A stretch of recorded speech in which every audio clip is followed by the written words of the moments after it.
나누겠습니다. 사도 바울이 지금 디모데 가장 사랑하는 제자, 믿음의 아들이라고 이렇게 아들로 삼은, 거의 양아들로 삼은 디모데에게 사랑 어린 편지를 써서 보냈습니다. 디모데가 지금 에베소 교회 담임을 하고 있고, 에베소 교회에 있는 여러 가지 어려운 문제들, 그 다음에 디모데가 나이가 어리기 때문에 아직 여러 가지 어려움에 봉착할 것을 대비해서 그곳에 계속 충고의 이야기들을 하고 있습니다. 그 중에 오늘은 교회 성도들을 어떻게 대할 거냐, 그런 거에 대해서 자세하게 일러주고 있습니다.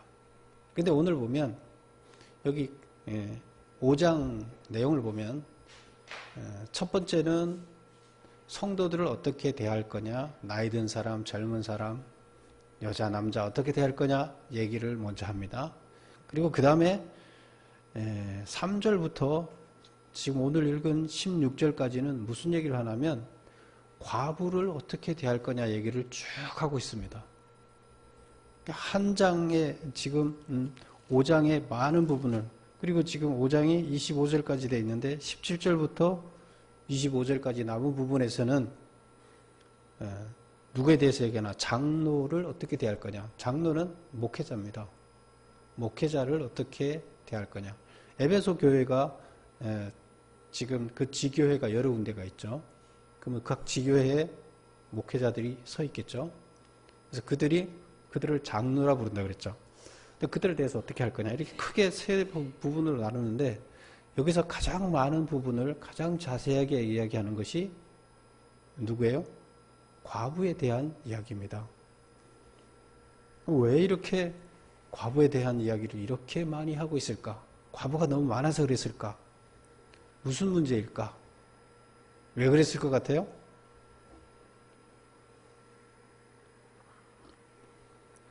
그런 궁금증을 갖고 우선 하나씩 살펴보겠습니다. 우선 보면 성도들을 대할 때 나이대별로 디모데가 나이가 어려요. 어리니까 사회 경험이 별로 없어요. 그래서 그런 부분에 대해서 이렇게 얘기를 합니다. 교회에서 나이 드신 분을 대할 때 여기서 늙은이를 꾸짖지 말고 아버지에게 하듯 하며, 나이 든 남자를 얘기하는 겁니다. 나이 든 남자를 대할 때는 아버지를 대하듯 해라. 그 마음의 중심에 나보다 나이 많은 분들은 친아버지를 대하듯 그렇게 대하라는 겁니다. 그렇게 하면 어려움이 없을 것이다. 그 아버지를 대할 때는 어떻게 대하는 게 가장 좋은 거예요?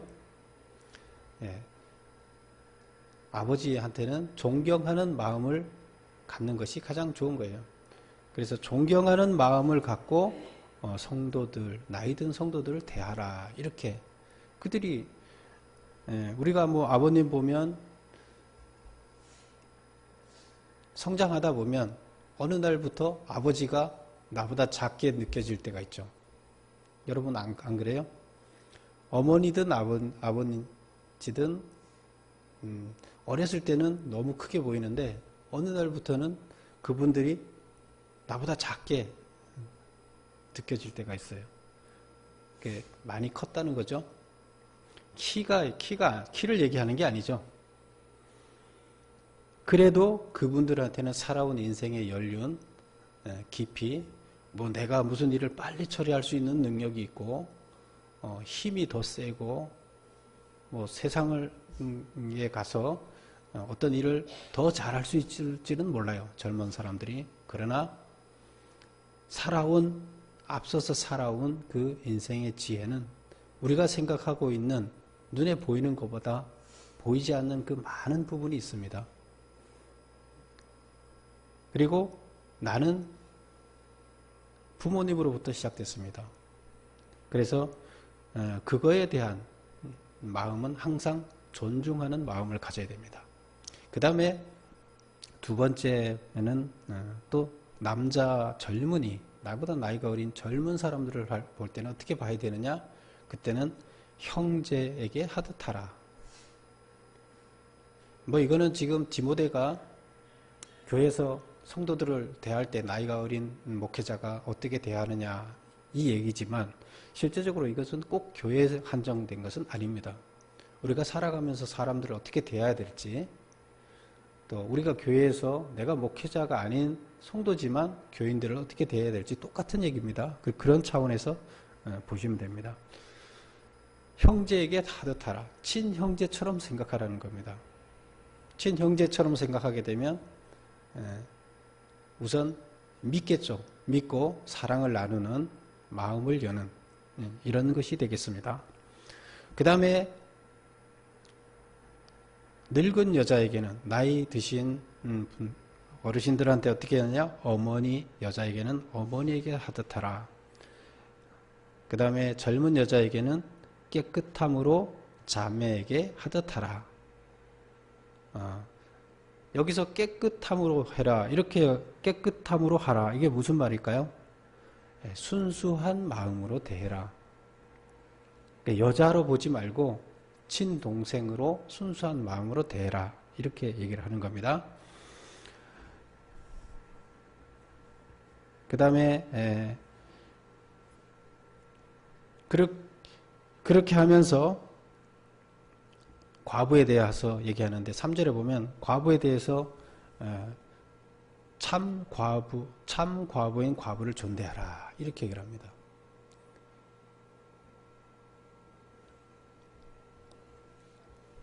과부에 대해서 이렇게 얘기를 많이 한다는 것은 이때 가장 그 교회 안에서 큰 문제 중에 하나가 과부의 문제였다고 보면 됩니다.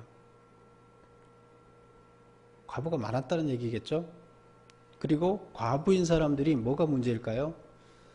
지금 시대는 뭐 여자들이 경제적인 능력을 많이 갖고 있죠. 그래서 여자들이 뭐 혼자 살기를, 결혼 안 하기를 스스로 여자들이 자청을 해서 사는데 옛날에는 안 그랬어요. 옛날에는 혼자 살면 먹고 살지 못했어요. 경제적인 문제가 해결되지 않았어요. 그럼 굶어 죽을 수밖에 없잖아요.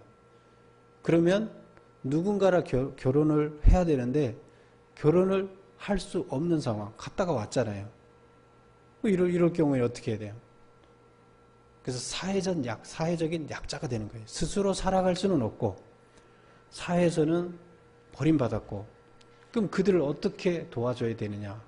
그래서 우리 성경에 보면 사회적인 약자가 고아와 과부와 나그네, 사회적인 약자 중에 가장 큰 어려운 사람들이 고아예요. 그리고 그 다음이 과부, 그리고 나그네인데, 나그네는 뭐예요? 집도 없고 뜨내기처럼 떠돌아다녀야 되는 이런 사람들을 얘기합니다. 그래서 이 지금 과부 자체이기도 하지만 또 사회적인 약자를 대하는 태도를 얘기합니다. 스스로 살 수 없는 자들을 어떻게 할 거냐. 그래서 과부가 많이 양성됐던 이유 중에 하나는 이때 일부 다처제였잖아요. 그쪽 지역에, 에베소 지역은 경제적인 능력만 있으면 여자를 여러 명 거느릴 수가 있었어요. 그러다 보니까 어느 정도 나이가 들고 이러면 돈이 있는 사람들은 또 결혼을 해서 젊은 여자들 살고 나이 든 여자들을 버려요. 그럼 어떻게 합니까? 또 뭐 남자가 일하다가 죽는 경우도 있지만 또 다른 일 때문에 죽고 하는 경우도 있어요.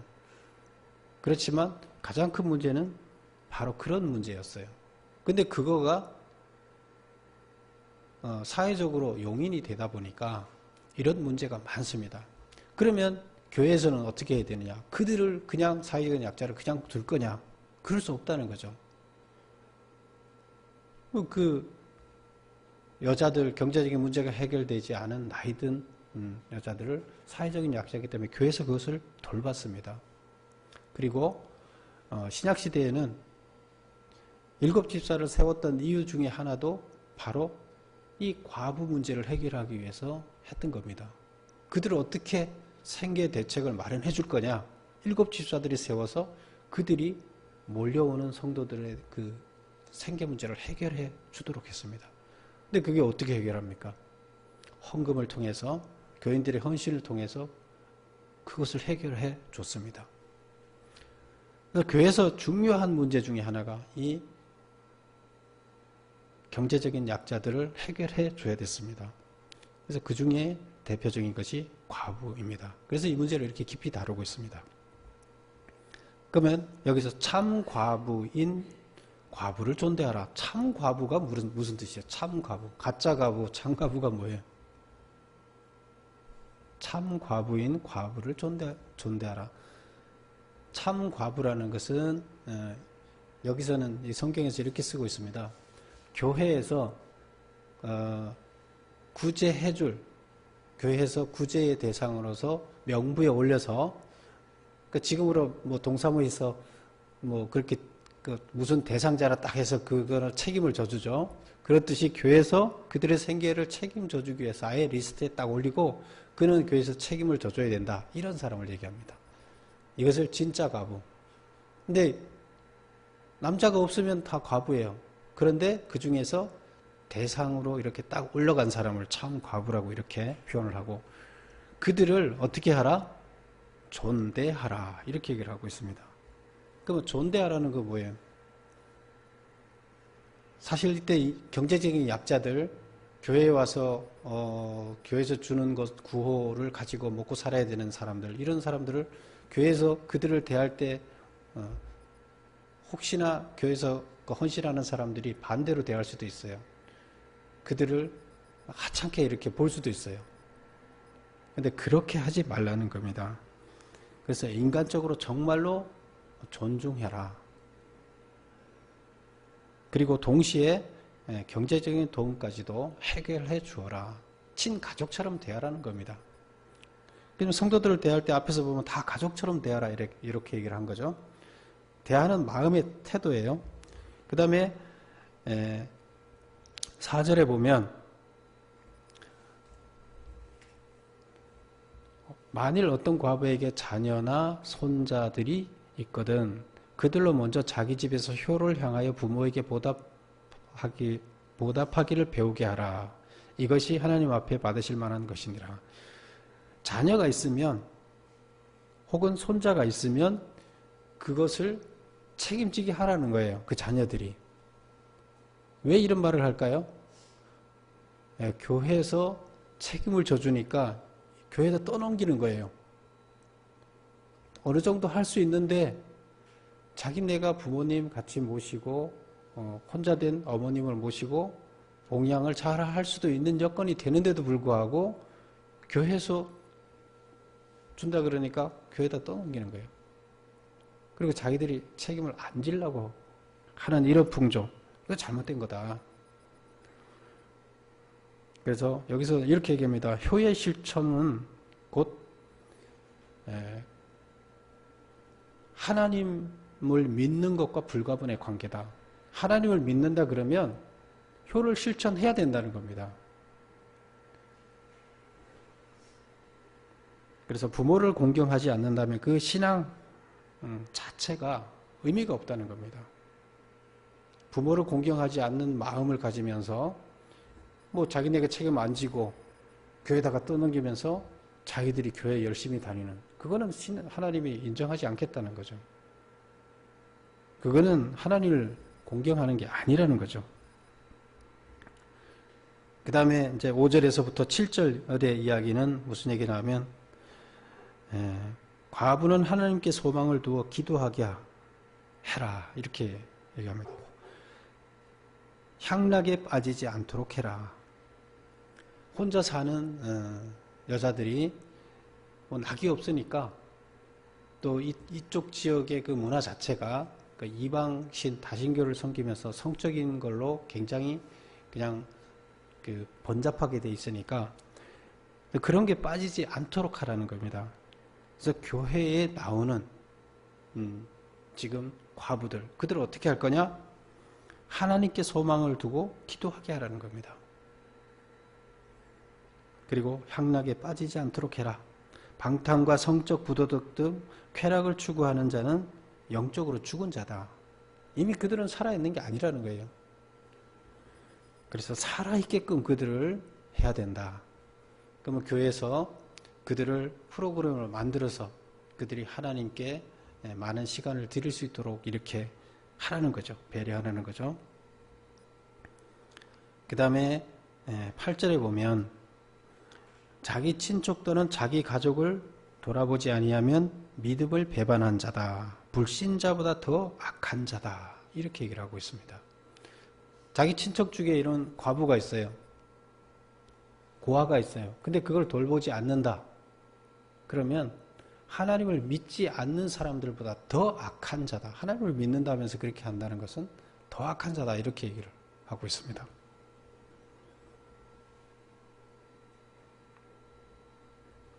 그래서 생계 능력이 없는 가족, 친척에 대한 부양 의무를 소홀히 함으로써 교회에다가 경제적인 부담을 가중시키지 않도록 이렇게 지도하라는 겁니다. 그 다음에 이제 9절부터 10절에 나오는 이야기는 과부의 명단에 올려서 교회가 구제해야 할 참 과부의 조건은 뭐냐. 가족이 없어야 되고, 가족이 있으면 가족이 책임지면 되니까. 그 다음에 하나님께 소망을 두고 기도에만 전념하는 자야 된다. 이렇게 하는 사람은 도와줘라 이거예요. 세상적 쾌락을 멀리하는 자, 세상적 쾌락 속에 들어가 있으면서 교회 와서 구제받으려 하는 사람들은 구제해주지 말라는 겁니다. 60세 이상 되고 재혼하지 않은 자, 60세 이상 됐는데 다시 재혼을 한다 그러면 그는 구제 대상이 아닌 거죠. 그래서 60세 이상 되면서 재혼하지 않은 자, 그 다음에 자녀, 양육, 나그네 접대, 봉사, 구제 등 선한 행실의 근거가 있는 자. 이게 제일 중요한 게 맨 마지막의 상황이에요. 다 조건이 되더라도 선한 행실, 선한 행실의 근거가 있는 사람, 그런 사람들은 어떻게 하라? 교회에서 구제를 해주는, 구제 대상에 명부에 올려서 구제를 하라는 겁니다. 그런데 그렇지 않은 자들은 하지 말라는 거예요. 그 선한 행실이 뭐예요? 자녀 양육. 제일 첫 번째 나오는 게 자녀를 잘 양육한 선한 부모였다. 그런데 경제적으로 남편이 돌아가고 너무 어렵다. 도와줘야 된다는 거죠.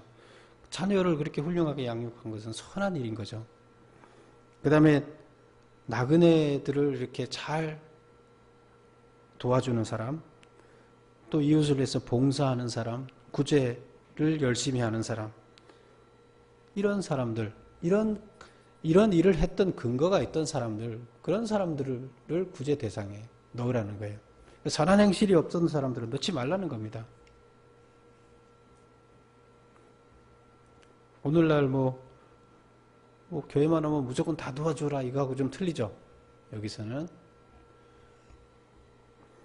그래서 젊은 과부를 참 과부로 인정하여 교회의 구제 명부에 올리는 일을 금지해야 하는 이유는 무엇인가?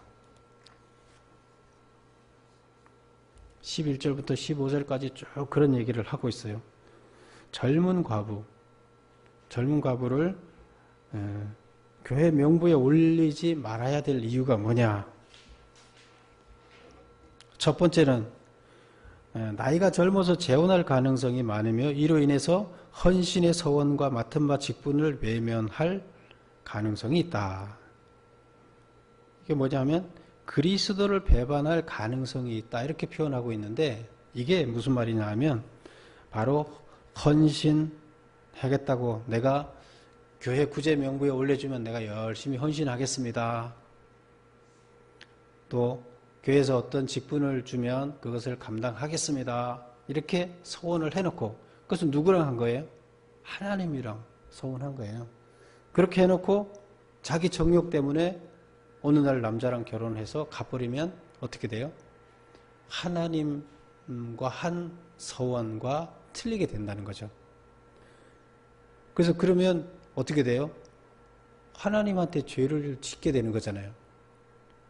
그래서 그런 젊은 사람들은 가능하면 하지 말라는 거예요. 그럼 어떻게 해야 돼요? 결혼하라는 거예요. 젊은 사람들은. 그 다음에 할 일 없이 이 집 저 집 다니면서 남의 이야기를 옮기고 쓸데없는 말을 많이 함으로써 교회의 문제거리를 만들 수 있기 때문이다.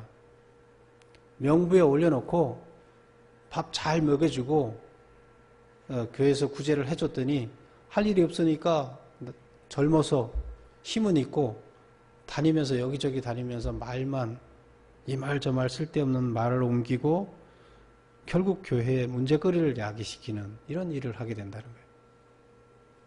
젊은 사람들, 젊은 가부들에 대해서 그래서 이거 구제 대상에서 올리면 안 된다. 그 다음에 믿음을 저버렸다 이런 말이 나오는데 이것은 무슨 말이냐면 뭐 교회를 안 나온다, 신앙을 저버렸다 이런 얘기가 아니라 맹세했던 거 아까 얘기했듯이 내가 이렇게 교회에서 과부 명부에 등록해서 교회에서 구제를 해주게 되면 어떻게 하겠다 하는 것을 지키지 않은 것. 그래서 여기서는 표현을 이렇게 하고 있습니다. 믿음을 저버렸다. 이렇게 얘기를 하고 있습니다.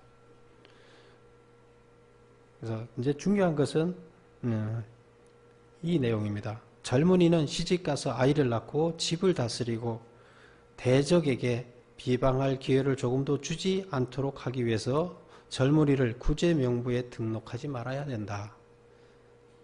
그러면 젊은이를 구제 명부에 등록하지 말아야 되는 이유가 뭐예요? 지금 정욕도 있어요. 하나님 섬기다가 정욕에 따라서 그냥 하나님하고 약속했던 거 다 어길 수도 있어요. 거의 그럴 가능성이 높아요. 그리고 시간이 있으니까 뭐 자기가 일 안 해도 먹고 사니까 시간이 있으니까 다니면서 이상한 말이나 옮겨서 문제가 돼요. 근데 가장 중요한 것은 이런 것을 통해서 마귀의 좋은 일을 하게 되는데 그걸 못하게 시간이 없게 만들어라. 시집가서 아이를 낳고 집안 일을 하고 그러다 보면 정신이 없어요. 다니면서 얘기할 기회도 없고 애를 양육하면서 좋은 일을 하는 거죠. 다음 세대를 양육한다는 것은 하나님의 일을 대행하는 거예요. 대단히 중요한 일을 하는 겁니다. 선한 일을 하는 거예요. 그리고 또 가족을 위해서 자기가 헌신한다는 것도 대단히 중요한 일을 하는 겁니다. 그래서 이렇게 열심히 살게 하라는 거예요. 결혼해서. 괜히 이렇게 열심히 살 수 있는 사람을 구제 대상에 올려서 할 일 없게 만들어서 마귀, 시간 많으니까 자꾸 딴 생각하게 하지 말라는 겁니다. 그러나 나이 드신 분들은 어떻게 해요? 60세 이상 되신 분들은 그럴 여력도 없고 힘도 없고 그럴 때는 경제적으로 어떻게 하든 교회에서 좀 있는 사람들이 헌금을 모아서 그들을 먹고 살 수 있게 해줘야 된다. 이런 얘기입니다. 그때 이때 당시에는 교회에서 이 구제하는 일이 대단히 큰 일이었어요. 많았어요, 대상자들이.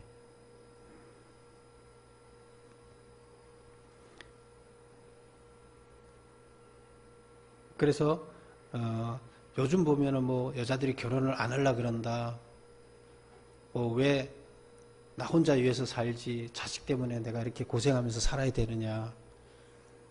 뭐 이런 얘기들 많이 하죠. 또 그런 생각을 많이 하죠. 근데 이런 것들은 다 하나님 관점에서 봤을 때 우리의 사고가 잘못된 거예요. 우리 시대들이 잘못된 사고를 갖고 있는 겁니다. 과부 친척이 있는 자는 도와주어서 교회가 짐을 지지 않게 하라. 교회가 지금 부양해야 할 그 짐이 너무 많다 보면 정말로 구제해야 할 대상자들을 구제 못할 수 있다는 거예요. 너무 버거워요. 그래서 교회 다니는 사람들이 너무 부담스러운 거예요. 자기 생활도 해야 되는데 자기도 힘든데 또 헌금을 많이 해서 그들과 같이 먹고 살아야 되는 이런 어려운 문제들이 있습니다. 그래서 이럴 때 어떻게 해야 된다? 자기 스스로 부양할 수 있는 가족들은 다 가족이 있는 사람들은 부양하게 해라 이렇게 얘기를 하고 있습니다. 지금 뭐 아무것도 아닌 것 같지만 오늘날 우리가 깨달아야 할 많은 생각들이 있습니다. 우리들은 어떻게 됐는지 부모들에 대한 생각이 점점 사라져가고 있습니다. 부모들을 내가 나이 든 부모님에 대해서 어떤 책임을 져야 된다 이런 생각들이 사라져가고 있습니다. 근데 그런 건 바른 게 아니에요. 그리고 내 주변에 있는 내 가족 아니면 내 친척 중에서 경제적인 약자가 있을 때는 내가 그것을 그냥 도와주지 않는다 그러면 그건 나한테 죄가 된다는 겁니다. 하나님께서는 그거에 대한 책임을 지라고 합니다. 그래서 다른 사람한테 그것은 내가 져야 할 책임이에요. 그런데 그걸 다른 사람한테 넘기는 거게 되는 거예요. 근데 그런 것들은 아니다는 겁니다. 그리고 이제 마지막에 장로에 대해서 이야기를 합니다. 17절부터 이제 25절까지 장로에 대한 이야기를 하는데 우리가 장로는 크게 두 가지 장로가 있다 그랬어요. 첫 번째는 칠위 장로라 그래서 뭐 교회 조직이나 행정이나 지금 성도들의 이렇게 구제 문제나 이런 것들을 담당하는 장로, 전반적인 행정을 하고 관리를 하는 거죠. 그런데 또 다른 장로는 가르치는 장로. 가르치는 장로는 말씀을 선포하고 가르치는 역할을 하는 자로서 그때는 뭐라고 불렀나 하면 나중에 감독이라는 이야기를 했어요. 지금 지난주에도 우리가 봤죠. 감독의 조건 뭐 이렇게 얘기를 했었죠. 근데 지금은 이들을 뭐라고 부르냐? 목사라 부릅니다. 그러면 이걸 다 합쳐서 장로가 없는 데서는 지금도 어떻게 해요? 작은 교회들에는 목사가 이걸 두 가지를 다 같이 하는 거죠. 근데 규모가 커지면 나눠서 목사는 말씀 준비하고 말씀 선포하고 이 중심으로 하고 나머지 교회 관리는 장로들이 하게 되는 이렇게 두 가지로 나눠져 있는 거죠. 근데 이때도 마찬가지였어요. 그래서 칠위 장로는 지금으로 보면 장로고 가르치는 장로는 지금으로 보면 목사예요. 성경에 나올 때 이렇게 나옵니다. 가르치는 장로, 칠위 장로 이렇게 나오는데 그래서 17절을 한번 보겠습니다. 17절 잘 다스리는 장로들은 배나 존경할 자로 알되 잘 다스리는 장로를 존경하라 이런 말이죠. 말씀과 가르침에 수고하는 이들에게는 더욱 그리할 것이라. 가르치는 장로들한테는 목회자들한테는 더욱더 존경해라 이렇게 얘기를 하고 있습니다. 그러면서 성경에 일렀으되 곡식을 밟아 떠는 소의 입에 망을 씌우지 말라. 또 일꾼이 그 삭을 받는 것은 마땅하다 하였느니라. 무슨 말일까요?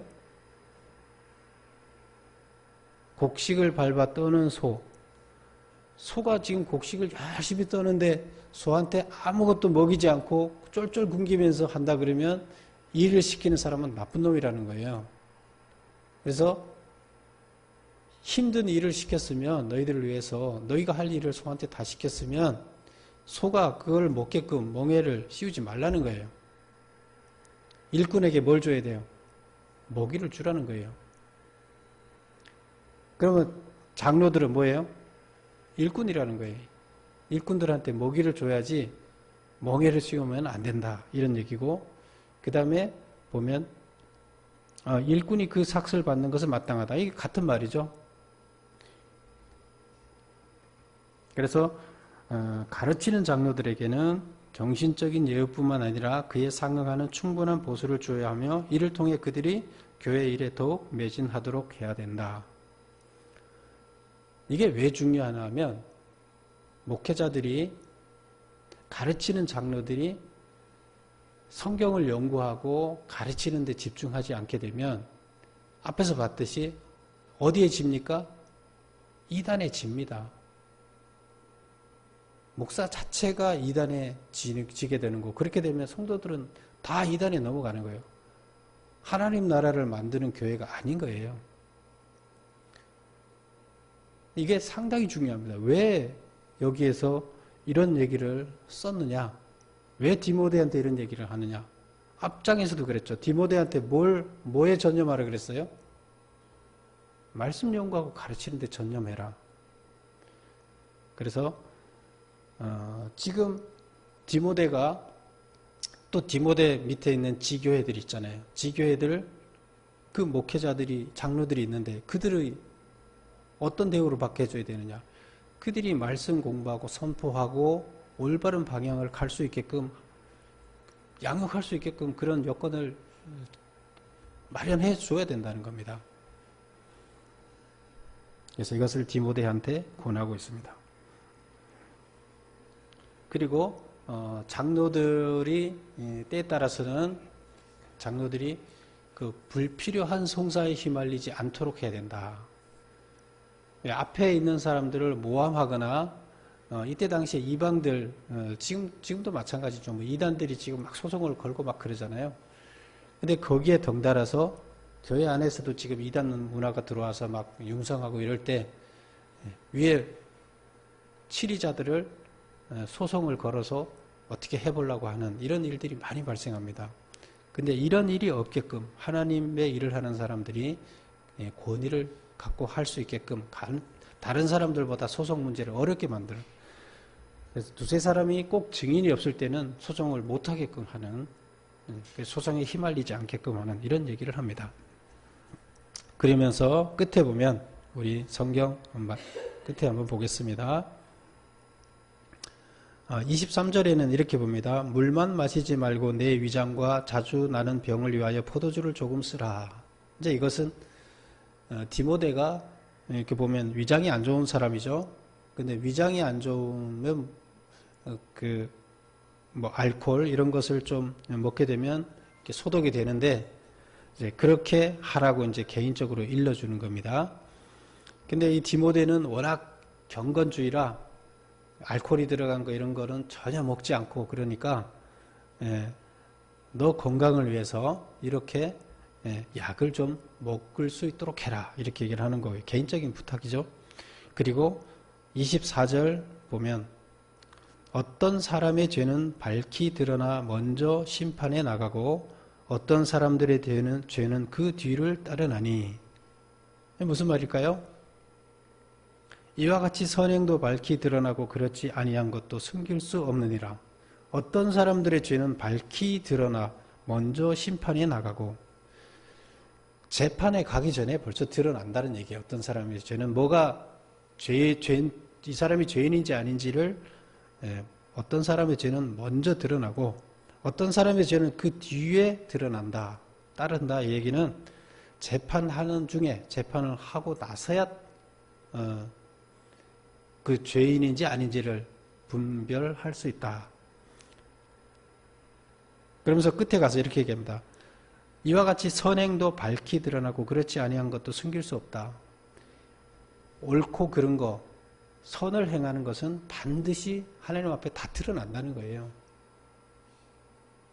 지금 쭉 이렇게 교인을 치리하는 이야기, 서로가 성도들을 대하는 이야기를 하면서 마지막에 맺는 말은 뭐예요? 어떤 선행을 했는지는 명명백백하게 다 드러난다는 겁니다. 우리는 내가 무슨 생각을 하고 사는지, 내가 어떤 선행을 하고 했는지를 스스로는 잘 몰라도 하나님 앞에서는 다 드러난다는 겁니다. 그래서 우리는 양심껏 우리 스스로가 하나님의 그 심판 앞에 떳떳할 수 있게끔 선행을 행하며 살아라, 이런 얘기가 되겠습니다. 그래서 오늘의 이야기는 교회를 치리할 때 한마디로 얘기하면 모든 교인들은 가족처럼 대하라, 이런 얘기가 됩니다. 모든 성도들을 대할 때 친가족을 대하듯이 대하면 너가 아무리 어리지만 교회를 치리하는데 문제가 없을 것이다, 이렇게 얘기를 합니다. 그래서 가족은 사랑을 나눈 거예요. 진심을 나눈 거고 마음을 여는 거예요. 그리고 존중해 주는 겁니다. 그리고 지금 어려운 사람들, 이들을 어떻게 대해야 합니까? 그들도 뭐라 그랬어요? 존대하라 그랬습니다. 보통은 구제하는 사람들 존대 안 해요. 존대하라는 거 부모처럼 존대하라는 겁니다. 하나님이 다 아신다는 겁니다. 그 선한 행위를. 그래서 가족처럼 그렇게 해야 된다 얘기를 합니다. 이것이 목회자가 나가야 할 방향이다. 또 성도들이 따라야 할 방향 똑같은 얘기예요. 여러분들 다 디모데가 행해야 할 이 일들을 여러분들로 행하는 여러분들이 되시기를 축원합니다. 기도하겠습니다.